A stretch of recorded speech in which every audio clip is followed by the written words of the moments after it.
Hello men, Craig James here from MasculineByDesign.com and host of the Masculine by Design Mancast. I want to do a video for you today to talk about standard operating procedures, specifically creating a standard operating procedure for your life. So I've been very busy lately. Those of you who follow me on Twitter at Masculine Design are already aware of the project that I'm working on actualizing at the moment. That project is called the Fraternity of Excellence. And so this project is a vision that I've had from the inception of MasculineByDesign.com, and it's a vision where I intend to bring men together from all walks of life, men who are united around a common vision to live lives of excellence, to live masculine lives, to be the men that they've been created to be, to live virtuous lives. And these are men who are striving in unity for the same goals, the same standards in life. That's what a fraternity is. A fraternity is a united front of men, a unity of men, all striving for a common purpose, even though they come from different backgrounds and they might have different ultimate goals. There might be different subsets of goals that they're striving for, but there's an overarching purpose that is common, and that is excellence in the Fraternity of Excellence that I'm creating. So I'll give you more information about that as I get a little bit closer to launching it. It is getting near, but there's still a lot of work to be done. And so I've been doing a lot of this work, and it's gotten me to thinking about how productive I've been and what's been a key component of that productivity that I've been experiencing as of late.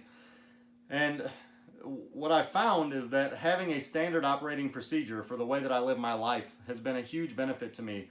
It's not really something that I've actively thought about, but today in my day job, I was actually writing a standard operating procedure. I was writing the procedure around what we do for our customers when they're late making payments. So we have different payment terms, whether it's net 30 days, net 60 days, whatever that might be. And when we have customers that don't pay within the terms that have been agreed to, we had to write a procedure for how we're going to handle that. So many big companies already have those kinds of procedures laid out, and I'm working for a small company, and so this is something that's kind of been just done by tribal knowledge, but we're starting to grow, and so we needed to define that a little bit better.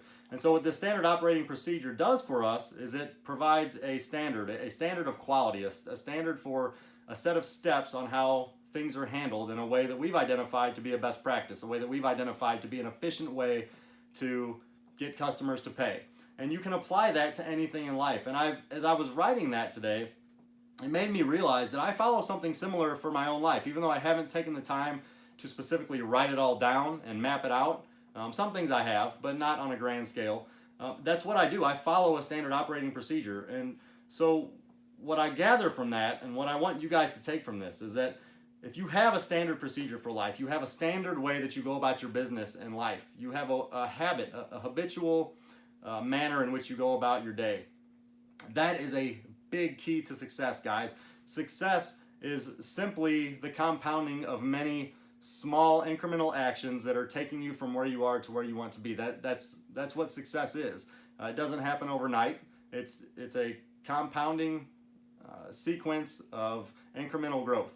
So the way that I live my life, the standard operating procedure that I have for my life basically looks like this. I wake up in the morning, I spend a little bit of time in bed praying, I count my blessings, thank God for all of the things that He's blessed me with, my family, you guys who watch me and follow me and allow me to feed into you and feed back into me, the ability to provide for my family with the skills and the job opportunity that I have, and on down the line. So I start my day with gratitude. I get out of bed. The next couple of things that I do about 30 seconds to 1 minute of deep breathing, and then I drink a tall 20 plus ounce glass of water with a little bit of apple cider vinegar in it. And I just find that helps to invigorate me. It gets my day started well, to feed my brain with oxygen, feed my body with water right upon arising. From there, I grab my Bible, I head downstairs, I do 15 to 20 minutes of walking on my treadmill while I read scripture. And this is not just a little lame walk. I am walking at a full incline at 3.5 to 4 miles per hour. So nothing too intense, but it is enough to get my heart rate going. I break a good sweat. I'm following Hunter Drew's December of Discipline right now. So I break every 5 minutes up with a set of 25 push-ups to get my 100 push-ups in for the day. So that's one of the first things I do after I'm done there. I'll take a shower, get dressed, get ready for work. Usually I'm out of bed about 5:30, so by the time I'm dressed and ready to go to work, it's 6:30, 6:45. That leaves me about an hour before I have to leave for work, so I always spend that time brainstorming, writing, doing a podcast, making a video, working on the Fraternity of Excellence that I mentioned earlier. So I spend that hour doing something productive. Then I spend about 15 minutes with my kids and wife. Usually they're getting out of bed about 7:30 or so. And then I head off to work. And before I do that, I also pack a healthy lunch. So that's key, guys. You have to prepare for success. And so that's part of my standard operating procedures. I pack a healthy lunch. I pack a lunch that is going to feed my body in a way that is in alignment with my goals. So usually it's a chicken breast, a piece of steak, some kind of animal protein, and then a side that would be typically rice or quinoa are the two things that I kind of switch back and forth with. And usually have an avocado in there as well. Sometimes I'll make a salad. And so that's what I'll pack for lunch. And that just eliminates those temptations. So when I'm at work and the guys want to go out to get something unhealthy or they're having lunch brought in, it's just an easy decision. I already have something that I enjoy and that I've prepared, and I'm going to eat that. Also, before I leave, I make a protein shake and eat a piece of fruit, usually a banana or an apple. So those are, from a nutritional standpoint, ways that I have a standard operating procedure that allows me to be successful. So I go to work. My work day is done. I'm intentional. I spend my day busy. I don't slack off. You guys who follow me on Twitter, social media, or whatnot, you probably notice I don't post a lot during the day. Every once in a while, maybe on my lunch break, or if I get a couple of minutes of downtime, I might post something, but it's pretty rare. I keep my nose to the grind. I'm focused on my job at work, on what I need to be doing to help my company to be successful and to help those around me succeed. So that's just a standard operating procedure that I follow. Is I want to do the best job I can do for my company. I look for ways to improve the ways that I'm doing things or the ways that my company can do things better. It's just a way that I operate, always looking to improve. From there, I come home. I spend about 20 to 30 minutes with my kids. Sometimes I'll eat a light snack, maybe a piece of fruit. If my wife has dinner made, I might eat dinner with the family. Then I work out. I go downstairs, which my gym's right outside of this door here. I'm sitting in a room in my basement right now, my office. So I go downstairs, I work out. Usually it's 30 to 45 minutes of weight training. I go upstairs. I'll drink another protein shake after I work out. And then from there, I spend the rest of the time that my kids are awake with them. I hang out with them. There are some nights where I can't do that because they might be at church or doing something else, and I might not be with them. I may be at church as well and in a different area than they are. But if we're both around, we're in the same house, I spend that time with them. I read to them before bed. I am intentional about feeding into them. I try not to spend a lot of time on my phone or have them spend a lot of time on electronics in that time frame, so we can just spend time together, bonding, feeding into one another. After they go to bed, I usually wind down with a little bit of work.